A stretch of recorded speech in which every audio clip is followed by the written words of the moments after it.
네, 안녕하세요. 민기쌤입니다. 이번에 규원과 그 보강 영상 찍어 볼게요. 지금 학생들이 여러 오기로 했었으나 결석들을 많이 하셨네요. 그래서 이렇게 보강 영상으로 민기쌤을 만나는 학생들은 꼭 졸지 않고 끝까지 필기 잘 해보시기 바랍니다. 이 규원과는 지금 그 규방가사에 속합니다. 규방가사라고 하는 것이 뭐냐면 이때 이 규방가사는 규방에서 쓴 가사라는 뜻이에요. 그럼 이 규방이 뭐냐라고 하면은 이 규방은 바로 그 여자의 방이라는 뜻이다. 여자의 방. 그럼 여자의 방에서 쓴 가사라고 할 때 이 가사라고 하는 것은 장르 이름입니다. 그러니까 이 가사가 무엇이냐라고 묻는다면은 이렇게 말할 수 있어요. 그 사음보가 계속되는 사음보, 그리고 이제 그 글자 수 같은 경우에도 이 사사조라고 하거든요. 사음보 또는 사사조가 계속 길어지는 그런 글이라고 할 수 있습니다. 예를 들어 이 사음보 같은 경우에도 여기서 엊그제, 저먹거니, 하마어이, 다 늙거니 이런 식으로 계속 사음보가 나오거든요. 계속해서 사음보예요. 그러니까 이 사음보 사사조가 계속되는 그런 글이라고 하시면 되겠습니다. 우리가 지금 알고 있는 가사가 좋아 라고 할 때 그 가사는 아니라는 거죠. 아시겠죠? 그러면 여자의 방에서 쓴 가사라고 하는 것이 또 도대체 무엇인가 라고 하면은 여기서 그 규방, 여자의 방, 그 옛날에 조선시대 같은 경우에는 지금 현대 사회랑 달리 여자들한테 가해지는 제약이 참으로 많았습니다. 그러니까 밖으로 나돌아다니지도 못하고 남편이 자기를 찾아주지 않더라도 소극적인 자세로 일관할 수밖에 없었죠. 왜냐하면 조선시대 여성에게 이제 가해지는 책무는 기다림, 정절 이런 것들이었기 때문입니다. 그러므로 이 규방에서 홀로 지내는 여성들이 여럿 있었고, 그 여성들 중에서 좀 자신을 표현할 줄 아는, 특히 이렇게 문학적인 소양을 갖춘 이런 여성들이 쓰는 글을 우리가 규방가사라고 합니다. 그러니까 이 규방가사 안에는 당연히 여자의 삶이 들어가게 되겠죠. 물론 이 규방가사의 경우 이렇게 그 규원가처럼 원망을 나타내는 글만 있는 것이 아니라 이 여자한테 너가 해야 되는 일들을 알려주겠다 이렇게 알려주는 그 이른바 개녀가사라고 하는 것도 존재하는데요. 그러나 우리가 지금 살펴볼 이 규원가라는 작품은 그런 것이 아니라 여자가 홀로 지내는 그런 원통한 삶을 노래하는 그런 그 가사라고 보시면 되겠습니다. 아시겠죠? 그러니까 다시 말하면 이 여자의 방이라고 하는 것은 뭐라고요? 여자의 방이라고 하는 것은 외로움과 그리움, 그리고 나 혼자 왜 이렇게 살아야 하나라고 하는 한탄 같은 것들이 드러난다고 보실 수가 있습니다. 아시겠죠? 여기서 또 이 규원가의 가장 큰 특징 중에 하나로는 다양한 감정들이 드러난다는 점, 그것 말고도 계절이 드러나는 시어를 많이 사용하고, 그 다음에 자신의 감정을 자연물에 의탁해서 나타내는 객관적 상관물도 많이 사용하고, 감정이입도 많이 사용하고, 여러모로 참 어려운 작품입니다. 그러나 한 번만 제대로 배워두면은 이것을 이해하는데 큰 무리가 없을 겁니다. 자, 해봅시다. 처음에는 엊그제 저먹더니 하마어이 다 늙거니 이럽니다. 자, 여기서 그 하마라고 하는 것은 그 어찌라고 보시면 됩니다. 그러면 잘 보세요. 엊그제는 젊었다. 이 저먹거니는 젊었다라고 해야 되거든요. 내가 엊그제는 젊었는데 어떻게 하다가 내가 지금 하마어이는 그냥 같이 묶어서 어찌라고 해석하시면 편해요. 어찌 이렇게 다 늙었냐? 여기서 볼 수 있는 것은 지금 자신의 신세를 이야기하고 있죠. 자신의 신세가 뭘까요? 자신의 신세는 예전에는 젊었으나 당연히 모든 사람이 그러겠죠. 그런데 지금은 다 늙어버린 신세가 됐습니다. 그러면 이 늙어버린 자신의 신세가 어떤 삶의 변화를 일으켰는지 같이 봐야겠죠. 소년 행락을 생각하니까 일러도 속절없다라고 합니다. 여기서 일러도라고 하는 것은 말해도라는 뜻입니다. 말해도 속절없다. 속절없다라는 것은 소용없다라는 뜻이 됩니다. 그러니까 보세요. 이제 신세 한탄을 딱 시작한다 했잖아요. 신세 한탄을 시작하는데 소년 행락을 생각하니까 그것을 내가 말해도 소용이 없는, 그러니까 어찌할 수 없는 이 늙음이라는 것은, 그리고 이 늙음으로 인해서 내 삶이 이렇게 된 것은 무엇을 원망할 수도 없는 오로지 나의 늙음 때문이다 라고 하는 거죠. 그러면 여기서 소년행락은 뭘까? 소년행락이 뭐길래 그것을 생각하고 있을까? 여기서 소년행락이라고 하는 것은 어렸을 때의 그 즐거움이라는 뜻입니다. 그 어릴 때의 즐거움. 그러니까 그러면 그 어릴 때의 즐거움은 우리가 왜 그것을 생각하니까 일러도 속절이 없을까요? 왜냐하면 이때는 바로 그 젊었기 때문입니다. 젊었다. 젊은 시절. 젊었기 때문에 자기 그 남편과도 더 그 좋은 관계를 가질 수 있었겠고, 그런데 그것이 아니라면 여기서 이 젊은 시절이라고 하는 것은 남편한테 버림받기 전 이것을 나타낼 수도 있고, 아니면은 남편이랑 결혼하기 전이라고 해석해도 무방합니다. 무엇으로 해석해도 전체 해석에 큰 영향을 미치지 않습니다. 이것을 생각하니까 지금 말해도 소용이 없습니다. 자, 늙 거야. 늙은 후에라는 뜻입니다. 내가 늙은 뒤에, 늙어서 서러운이라는 뜻이죠. 내가 지금 늙은 뒤에 이렇게 서러운 말씀을 하자니, 서러운 말이겠죠. 서러운 말을 하자니 목이 맨다. 자, 그러면 이제 서러운 말이 뭔지, 이 목이 메어서 말하는 이 말이 뭔지 우리가 지금 들어봐야겠죠. 일단 이 말을 하기 전에 이 사람이 가지고 있는 생각은 이 모든 것은 늙었기 때문이다 이렇게 생각하는 것 같죠. 얼마나 늙었길래? 봅시다. 부생모육이다. 앞이 부자가 없네요. 부생모육이 신고하여 이내 몸을 길러냈다. 부생모육이 신고하다라고 하는 것은 그냥 요거 통째로 알아두면 좋겠는데요. 그냥 부모님께 감사드린다 이런 뜻입니다. 그냥 부모님이 그 나를 낳고 기르는 것이 상당히 어려우셨다. 고된 일이었다. 그래서 부모님께서 이렇게 나를 고생해서 이렇게 내 몸을 길러주셨는데 이런 뜻입니다. 그래서 부모님 감사. 그런데 그렇게 내 몸을 길러냈는데, 그 다음에 읽어보겠습니다.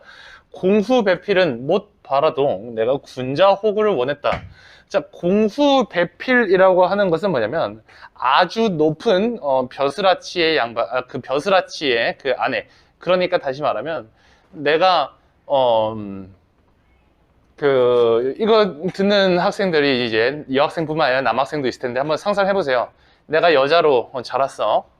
아주 부모님이 고생하셔서 나를 금이야 오기야 길러주셨어. 그리고 내가 아주 예쁘게 자랐다. 그리고 이렇게 글도 쓸 줄 아는 것을 보니까 학식도 있어요. 그렇죠? 그런데 이런 상황에서 내가 남편감을 물색을 하는데, 그런데 처음에는 아주 그 좋은 사람이랑 만나려고 했을까요? 여러분이면 어떨 것 같아요? 여러분이 그 정도라면 그래도 좀 괜찮은 사람이랑 만나고 싶다, 결혼하고 싶다 이런 생각을 하지 않았을까요? 그렇죠. 그래도 조금 괜찮은 사람이랑 결혼하고 싶다. 그러니까 나는 천상계까지는 안 바라도 다이아 정도는, 그 끼는 다이아가 아니죠. 다이아 계급 정도는 만나고 싶었다. 마스터 티어 정도는 만나고 싶었는데 이런 뜻입니다. 다시 볼게요. 공후배필이라고 하는 것은 아주 이상적인 그 배우자가 되겠죠. 내가 이렇게 이상적인 배우자까지는 바라지 않고요. 그러면 그 다음 뭐예요? 군자호구까지는 내가 원했다. 군자호구가 뭐냐라고 하면은 이것은 좀 훌륭한 남자 이런 뜻입니다. 이상적인 배우까지는 아니고 좀 흠이 있더라도 그래도 괜찮은 남자, 이 정도면은 훌륭한 남자 이런 뜻이에요.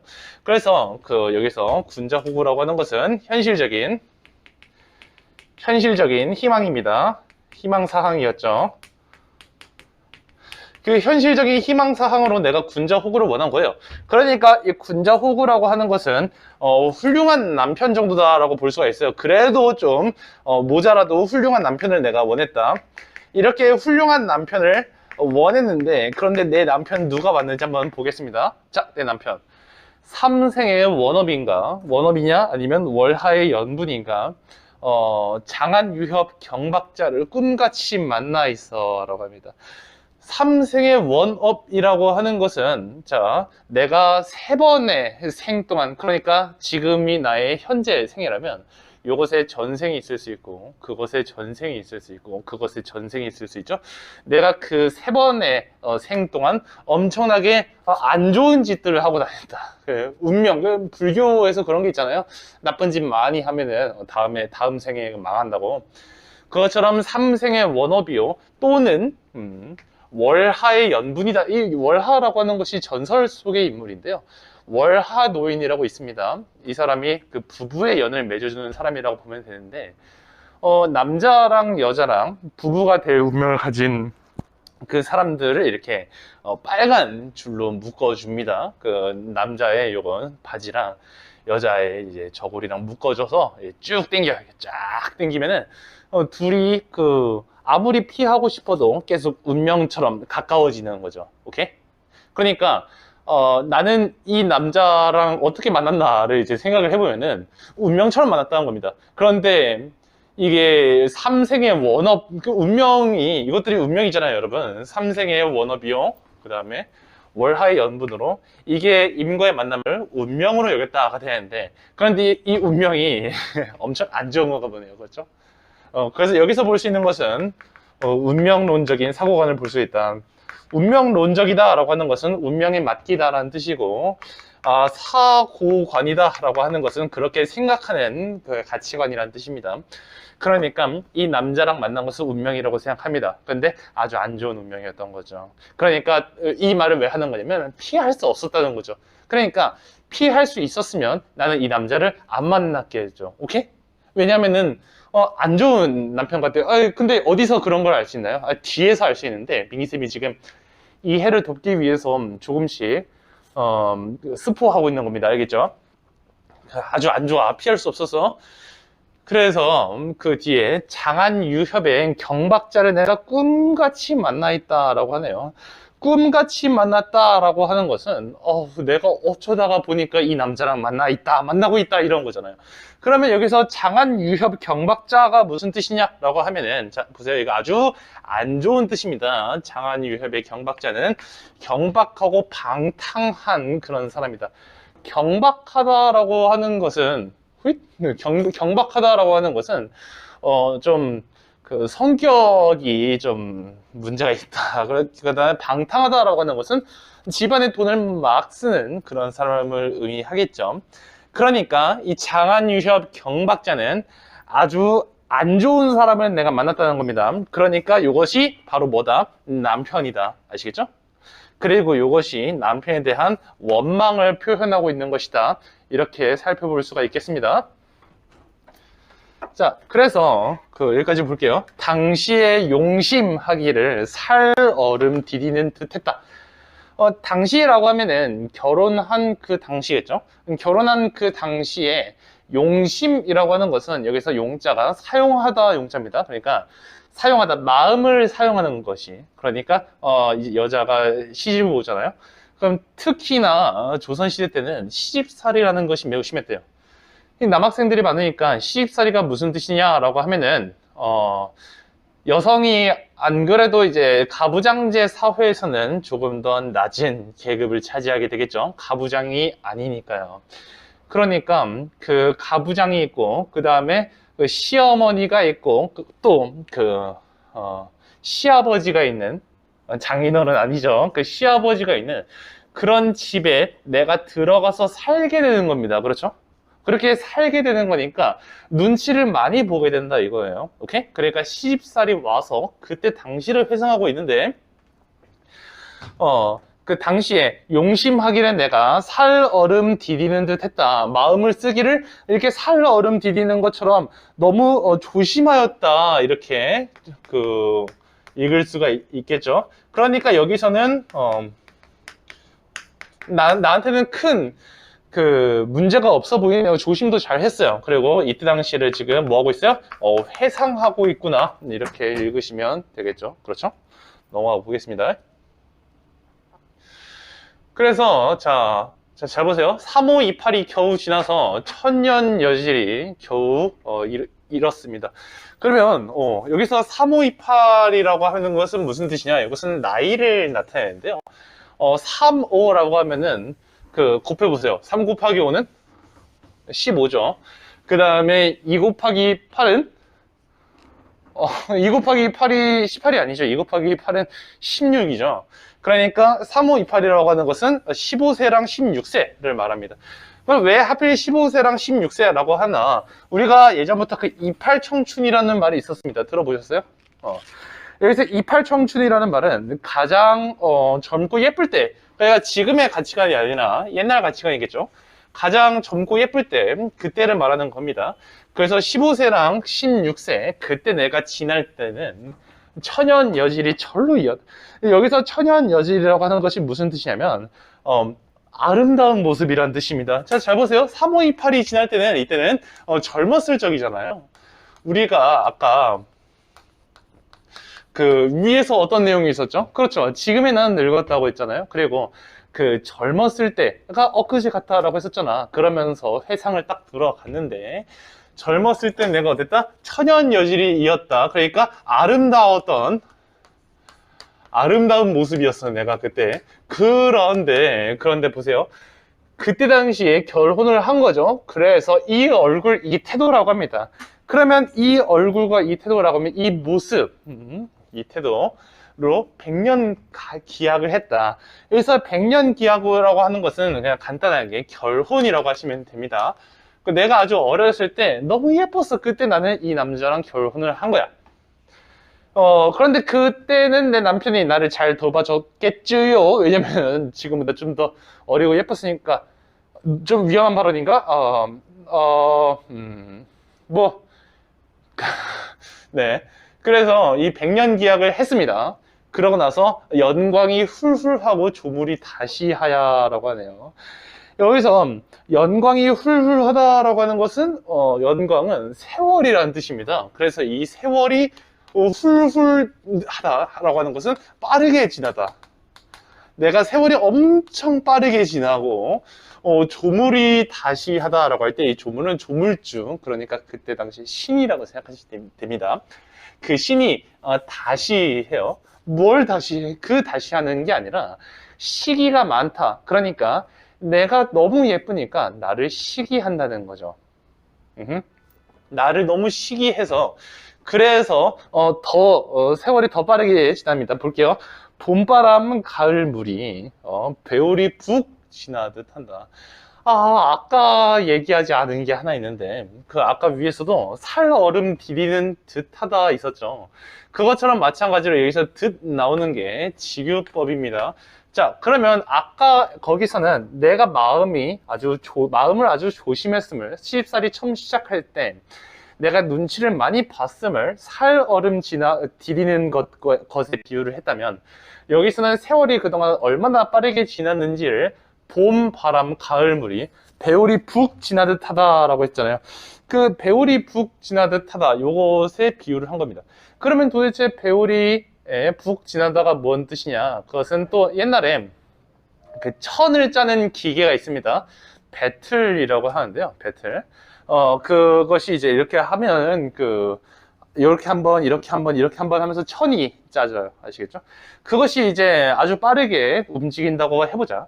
그러면 봄바람 가을물이라고 하면은 1년 1년이 아주 그냥 빠르게 지났다는 거죠. 그것을 요것에 비유를 하는 거죠. 배울이 푹 지나듯 하는 것에. 그 다음, 그러면 이렇게 세월이 빨리 지나니까 어떻게 될까요? 설빈 화원을 어디 두고 면목가증이 되었구나 라고 합니다.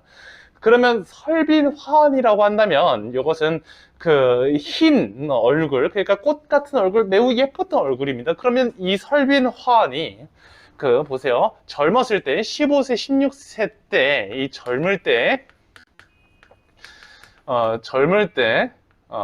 젊었을 때라고 하는 게 더 옳겠네요.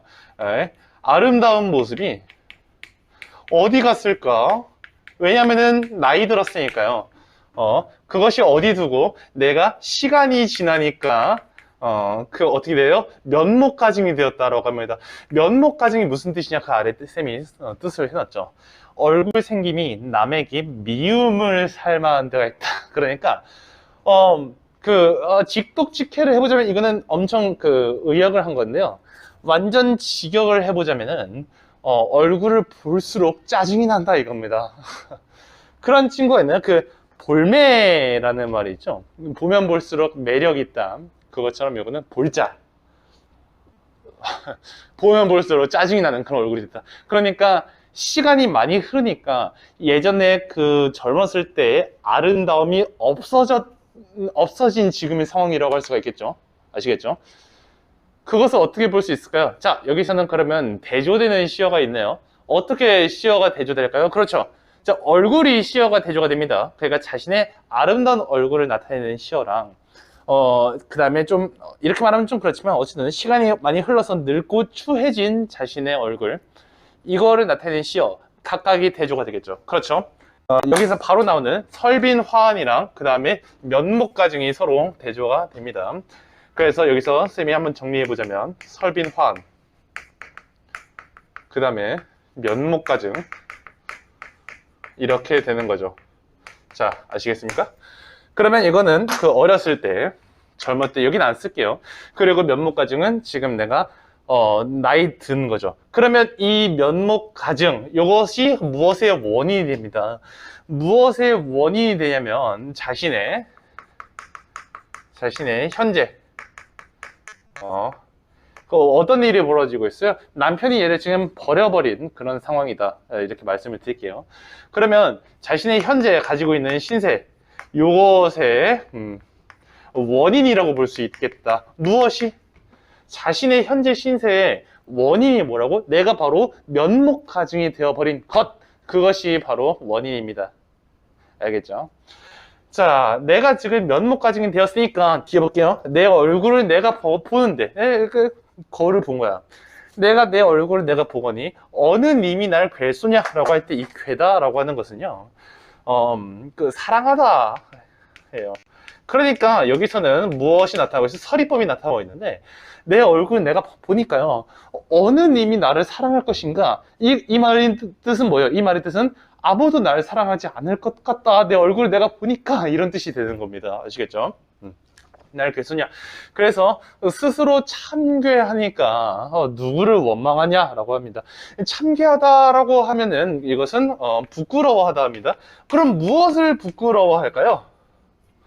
무엇을 부끄러워해? 바로 자신의 면목가증이 되어버린, 세월이 많이 흐르고 그렇게 되어버린 자신을 부끄러워하는 거죠. 그래서 누구를 원망하리? 그러면 이것도 서리법이잖아요. 서리법이니까 누구를 원망하지 않는다. 그러니까 여기서 내가 이렇게 된 것은 남편 탓이라기보단 누구의 탓이라고요? 내 탓. 왜 내 탓이야? 바로 세월이 많이 흘러서 내 얼굴이 이렇게 된 거고 누구도 원망할 수 없다, 이렇게 서리법으로 나와 있으니까 여기서 이것의 원인은 자신한테 있고 남편을 탓하지 않는 모습 볼 수가 있죠. 자, 잠깐 끊었다가 그 뒤에 이어서 하도록 하겠습니다.